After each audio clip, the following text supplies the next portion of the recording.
This morning, he's going north of Houston to investigate a complaint that a woman is hoarding cats in her apartment.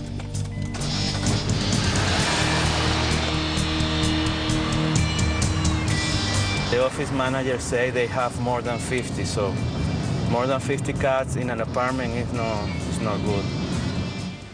At the location, he meets Deputy Constable Christine Kendrick.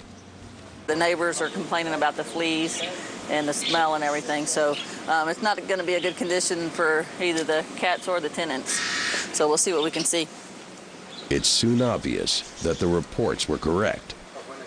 And there's quite a large number of animals in here. Well, I mean, we're up to 2, 4, 6. There's almost 16 here on the window now, and they keep coming. You can smell it. You can smell the feces from the door. There are probably more than. Oh, there's around, a bunch of. You can see a bunch of smaller ones. Around 30, maybe. When the curtains move, there's a bunch of smaller ones further back. She called me the other day, but she wasn't. What did she say? You don't need to come here. You don't have anything to see here. My cats are all in good shape. Okay. My apartment is the cleanest. There's no one home, but neighbors are concerned the cats are getting out of control and claim the owners themselves have been attacked. What kind of wounds did you see on the people? On the legs? Castillo and Kendrick make a decision and decide to act immediately. It's enough information for us to obtain the warrant, and so that's what we're going to do is go get the warrant and get these cats out of here. With Kendrick taking care of the law, Castillo takes care of the animals. I called the investigators to try to prepare everything at the shelter, putting all the crates together that we are going to need to receive all the cats, and we are going to need more help. North of Houston, investigator Enrique Castillo has arrived with a seizure warrant. Inside a one-bedroom apartment, a couple are living with over 60 cats. This time, someone's home. I'm Deputy Kendrick with the Constable's Office. I got a warrant to serve you. You live here at the residence? Yes. All right, this is for the seizure of these animals. Okay. How many you got? You have an idea of how many? No, I don't. Okay. There's some issues that, according to the law, are not being met.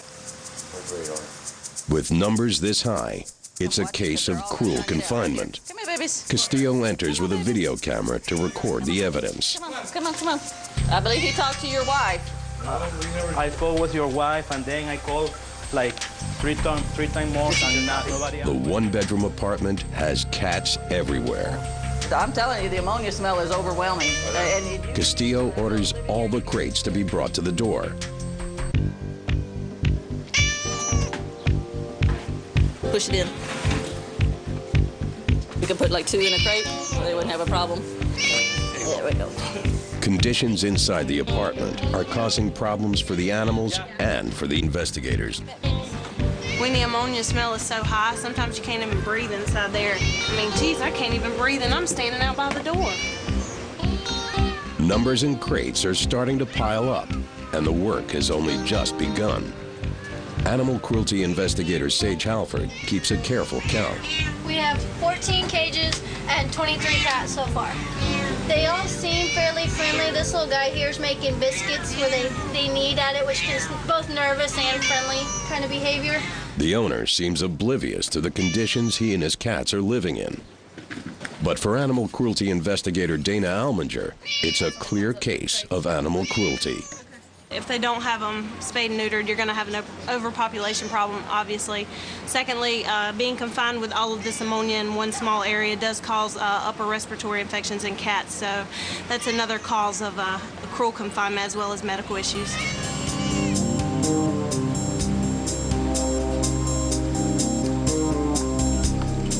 He was very cooperative, answered our questions and asked some questions, and just very cooperative, helped us load the cats and everything.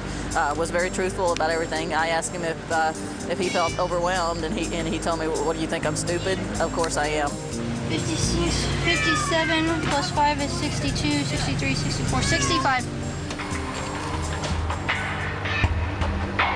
At the Houston SPCA, Animal cruelty investigator Enrique Castillo has arrived back with 65 cats seized from an apartment. Everyone steps in to help. It's important the cats are processed and evaluated quickly. It's a huge team effort. Some of the animals are suffering with ailments after being housed together in such large numbers. First up for evaluation, a young cat just 2 years old. Dr. Roberta Westbrook makes the initial examination, while investigator Enrique Castillo takes pictures as evidence. So he's got a lot of wounds, a lot of hair loss, and open wounds and sores all along his body. Those are areas where he's either been wounded or there's just very skin infection there that we're going to have to definitely make sure that it's not something contagious. He's got overgrown toenails, which can also be a danger to not only his animal housemates, but the human housemates as well. Most of the adult female cats were not spayed, resulting in litters of kittens born indiscriminately. One mother had recently given birth to 5 babies. Very possible that these cats, as soon as they have a litter and they wean that litter, they could certainly get pregnant right away again. And so she doesn't really have time to recover. She doesn't have time to put on weight. She doesn't have time to keep up those nutritional aspects that she really needs in order to care for the kittens. And so certainly discouraging to see an adult have this many litters in a row. Can be a lot of stress on her body. The shelter will prepare them for adoption.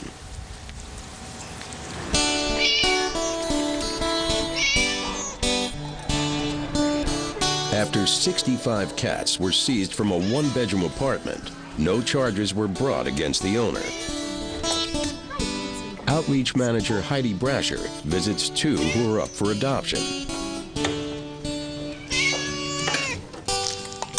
We actually have them here in our cattery, and we're going to go ahead and let the public see them and get to know these wonderful guys, and hopefully they'll get some good homes here pretty quickly. They're very loving and very sweet. Looks like they're eating well, and I think they're going to make some great pets. They're obviously not shy. They've got great personalities, so if they could get adopted together, that would be great. We love when cats get adopted together, so we're really helpful for their outcome, and hopefully they'll get some great homes pretty quickly.